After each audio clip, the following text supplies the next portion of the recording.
আমাদের পরিবেশ দূষিত হয় এমন কোনো কাজ যেন আমাদের নির্বাচনে প্রার্থী এবং তাদের অনুসারীরা যেন না করেন, সেই অনুরোধ আমরা অবশ্যই তাদের কাছে রাখবো। এবং আমাদের পরিবেশ দূষিত হলে আমরা ক্ষতিগ্রস্ত হব। একজন ইমানদার হিসাবে পরিবেশ দূষিত হলে, অন্যদের ক্ষতির কারণ হলে, কষ্টের কারণ হলে আমরা আল্লাহর কাছে দায়ী থাকবো। সেই জবাবদিহিতার বোধ থেকে আল্লাহর কাছে দাঁড়াতে হবে। সেই বোধ থেকে আমাদের অবশ্যই এই ধরনের বিষয়ে সর্বোচ্চ সতর্ক থাকা উচিত।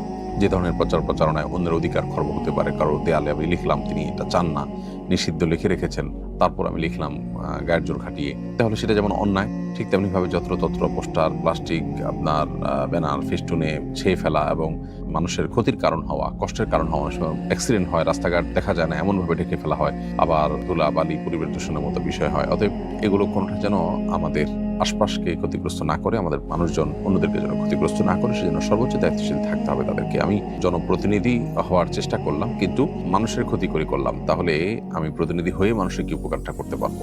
এটা অবশ্য সাধারণ মানুষ হিসাবে আমাদেরও বিবেচনা করা উচিত। যার মধ্যে বিবেচনা বোধ নেই, তিনি আসলে কতটা দায়িত্বশীল মানুষ হবেন। তো আল্লাহ তাআলা আমাদের সবাইকে হেদায়েত দান করুন এবং আমরা যেন সবার জন্য কল্যাণে কাজ করতে পারি, কারোর ক্ষতির কারণ যেন না হই।